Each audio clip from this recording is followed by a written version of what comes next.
पाकिस्तान? यहाँ है पाकिस्तान? यहाँ?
Good evening and welcome back.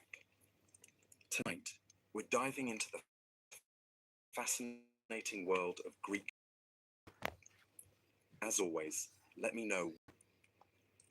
Get cozy, settle in, and let's begin. In the beginning, there was no Olympus, no earth, no sea, no sky. There was only chaos. And chaos was not the kind of chaos modern tongues describe. Disorder, confusion, frenzy. It was older than language itself. Chaos was a yawning void, a gaping nothingness without form or direction. It was not evil, nor good, nor even neutral. It simply was. From that ancient nothing came the first stirrings of existence. Gaia, the earth, vast and unshaking. Tartarus, the abyss beneath the earth, dark and dreadful. And Eros, the force of love and desire, the binding agent of all future creation. These were not gods as we think of them, not yet, but elemental truths given form. Then came Nyx, the night, clothed in a shadow so thick even chaos recoiled. She was followed by Erebus, the darkness of the underworld, who would dwell beside her in that early silence. From the union of night and darkness came ether, the pure upper air breathes, and Hemera, the day, who from the beginning was fated to chase her mother endlessly across the sky. Thus, the cycle of night and day was born not through science but through myth, through a family of strange invisible titans who lit and dimmed the sky with each passing hour. Gaia, the earth herself, did not lie idle. She was patient and fertile, and from her own body she brought forth Uranus, the sky, vast and star-strewn. He was both her son and her consort, and when he arched over her, stretching across the heavens, the world found its first shape, a domed sky above a broad and endless plain. Gaia also birthed the mountains, tall and wild, and Pontus, the sea, who surged with a will of his own before ships or sea monsters ever touched his waters. Together, earth and sky became the first great pair, and their union brought forth the Titans, the first generation of powerful beings who would rule the cosmos long before Zeus and his kin rose to power. There were 12 Titans in all, 6 sons and 6 daughters, each vast and elemental in their own right. Oceanus, the encircling river, Hyperion, the lord of light, Coeus, the inquirer, Creus, the constellation bearer, Iapetus, the ancestor of men, and Cronus, youngest and most cunning. Among the daughters, Theia, shining mother of the sun and moon, Rhea, future mother of gods, Themis, embodiment of divine law, Mnemosyne, the memory of all things, Phoebe, the radiant one, and Tethys, the nourishing sea. But Gaia's womb was not finished with them. She bore monstrous children as well, beings of strength and dread. First came the Cyclopes, Brontes, Steropes, and Arges, each with a single eye burning like a forge in the center of their brow. They were the smiths of lightning, strong and simple, and they feared no god nor giant. Then came the Hecatonchires, the 100-handed ones, each of them enormous and terrible to behold, with 50 heads and 100 arms each, capable of stirring the very foundations of the world when enraged. Uranus, though lord of the sky, trembled at the sight of these monstrous offspring. Ashamed and frightened by their grotesque strength, he forced them back into Gaia's womb, the depths of earth itself, and sealed them there, hidden away beneath layers of rock and grief. Gaia groaned beneath their weight. The earth, once proud and nurturing, now suffered with every breath. It was in this pain that she began to scheme. But that is a story for another day. For now, remember this. In the oldest age, before law or justice, before sword or plough, the world was made not with hands, but with force and union and greed. Chaos birthed the first forms, but it was Gaia, the great mother, who gave them ground to stand upon. The union of Gaia and Uranus, earth and sky, was the first great marriage of the cosmos. It was not a marriage of witches or witnesses, but of necessity and nature. The sky stretched over the earth, holding her tightly, pressing her beneath his star-strewn body night after night. From their joining came the Titans and other mighty offspring, but also a deep and growing sorrow. For Uranus, though proud and vast, was a jealous and fearful father. He saw in the monstrous children Gaia bore not strength, but a threat to his dominion. He looked upon the Cyclopes and the 100-handed giants with revulsion, not wonder, and with swift, cruel judgment, he thrust them back into Gaia's womb, deep into the belly of the earth, where no light reached and no voice could echo. Gaia groaned beneath their weight. It was not only the agony of bearing them within her again, but the betrayal of her consort, of Sky, who should have cherished their children as she did. Night after night, Uranus descended upon her, pressing down the heavens to meet the earth, blind to her pain, deaf to her grief. She could endure no longer. And so, from her own flesh, she fashioned a weapon, not of bronze or iron, for such things had not yet been dreamed, but a great sickle of unyielding flint, jagged as truth and sharp as vengeance. Then she went to her Titan sons, the firstborn and mightiest among her children, and laid bare her suffering. Your father has wronged me, she said. He has caged your brothers. He has silenced the womb that bore you. Who among you will aid me? One by one they turned away, fearful of their father's might. Only Cronus, the youngest, the shrewdest, the one with watchful eyes and a patient heart, stepped forward. I will do it. Give me the blade. So Gaia set the trap. She waited for Uranus to descend, as he always did, led himself across her in the dark, and from the shadows Cronus sprang. With a steady hand and no hesitation, he brought the sickle down upon his father.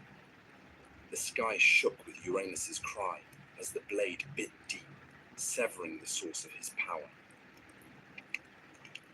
Cronus cast the bloodied flesh into the sea, and from foam that rose upon the waves, something new was born. A figure of impossible beauty, terrible and irresistible in equal measure. From that white froth came Aphrodite, goddess of love and desire, who would later cause kings to fall and empires to burn. She stepped ashore at Cyprus, radiant and serene, untouched by the violence of her origin. But Gaia's vengeance did not end with blood. From the droplets that fell upon the earth sprang other beings, the Furies, cloaked in shadow and vengeance, who would haunt oath kinslayers until the end of days. The giants, who in time would rise up against the gods themselves, and the Melia, nymphs of the ash trees, guardians of the wild and the old ways. Uranus, wounded and dethroned, vanished into the heavens, leaving the world to his children. Before he fled, it is said he spoke a final curse, one that would ring through time like a bell. Just as I was overthrown by my son, so too shall he be overthrown by his own. It was not a prophecy he invented, but a truth Gaia had already whispered, and Cronus heard it well. He took the sky's throne and wrapped himself in power, but from the moment he grasped it, he began to fear what his father had warned. Thus ended the reign of Uranus, the first king of the cosmos, and began the age of the Titans. Yet already, in the womb of time, the next storm was stirring. With Uranus cast down and the sky no longer pressed so tightly upon the earth, the world breathed anew. The Titans, freed from their father's yoke, now stood tall beneath the heavens, and Cronus, the youngest and most cunning among them, claimed dominion over all. He was not a god of chaos or cruelty, as his father had been in the end, but a cautious and suspicious heart. The sickle he had used to bring down Uranus remained hidden, buried in the earth or cast into the sea, its blade remembered but unseen, like a secret sin. Cronus had delivered his mother from torment and his siblings from imprisonment, yet from the very moment he sat the throne of the cosmos, his mind was troubled by the prophecy that had driven him to rebellion. The words of his dying father echoed through him like a second heartbeat, that he, too, would be cast down by his own child. So Cronus took a wife, as kings must. He chose Rhea, his sister, a titaness of gentle strength and deep wisdom, though her name would one day be spoken in the same breath as pain. Together, they ruled through a time that later poets would remember as a golden age, a time when mortals, newly created, lived in peace, free from suffering, untouched by winter or war, and the fruits of the earth ripened without need for toil. It was an age before kings had armies, before men built walls or worshipped temples, when justice moved unseen among humankind and no one locked their doors. But such peace, as the world has always known, does not last. In time, Rhea began to bear children, and as each was born, Cronus remembered his father's curse. He did not hesitate. The moment Rhea placed each newborn in his arms, first Hestia, then Demeter, then Hera, Hades, and Poseidon, he opened wide his jaws and swallowed them whole. Not a trace was left, not a cry, not a cradle, only the knowledge that they were gone, hidden within their father's belly like seeds in winter soil. He told Rhea it was necessary, that he would not suffer the same fate as Uranus, that the throne must be protected. Rhea, though proud and strong, was powerless against him. She wept, but her tears changed nothing. 5 times she gave birth, and 5 times she lost her children to the hunger of her husband's fear. But the 6th time, she resolved to act. When she felt the child stir in her womb, she did not go to Cronus. She fled instead to the island of Crete, where the mountains met the sky, and deep caves opened beneath the earth. There, hidden among shepherds and nymphs, she gave birth to her youngest son, Zeus. And from the moment of his birth, Rhea knew he was different. His cry shook the trees. His eyes opened before his first breath. And when he grasped her finger, he held it with the strength of fate itself. To deceive Cronus, Rhea wrapped a stone in swaddling cloth and presented it to him with trembling hands. He swallowed it greedily, thinking the danger had passed. But beneath Mount Ida, the infant Zeus was nursed in secret. He was guarded by the Curetes, warriors who danced and clashed their shields to drown out the sound of his cries. and fed by the goat Amalthea, whose milk gave strength beyond measure. And as Zeus grew, so did the storm that would one day break the world. Yet for now, the age of Cronus held. The sky was high, the earth was green, and the Titans ruled from their thrones, oblivious to the gathering wind. But deep within Cronus, 5 children stirred in the dark, and far to the west, a child born in secrecy watched the stars and waited. In the hidden folds of Mount Ida, where the air was thin and the wind whispered ancient names through stone and pine, Zeus grew to manhood.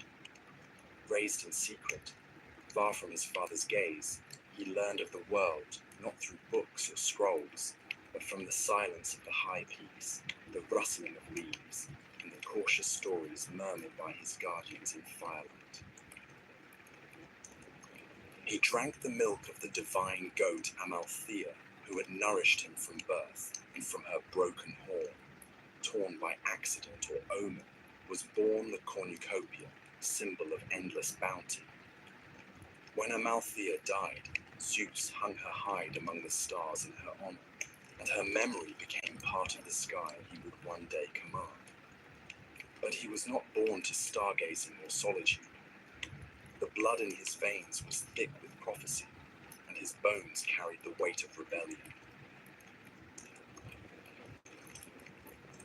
As he came of age, Gaia herself began to stir. She remembered the betrayal of Cronus, the pain of her imprisoned sons, the 100-handed ones, and the Cyclopes buried deep in Tartarus. Her vengeance had not ended with Uranus. It had only been delayed. With words as old as stone, she whispered truth into Zeus's dreams, and in his waking hours, she guided his steps. First, she led him to Metis, the Titaness of wisdom, whose counsel was shrewd and whose loyalty leaned toward the future. With Metis's aid, Zeus fashioned a plan. To strike against Cronus, a king of Titans and time, would require more than strength. It would demand cunning. Zeus returned in disguise to the house of his father, and there, with Metis's craft, he offered Cronus a potion laced in wine, bittersweet and thick as honey.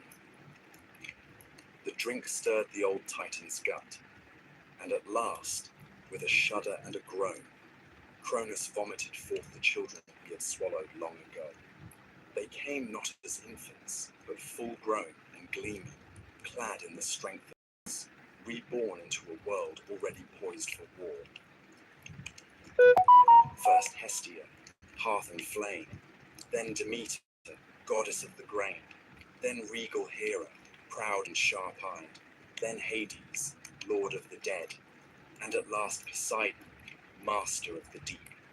The 6 siblings stood together for the first time as one, and looked to the throne that had cast them into darkness. They would not forget.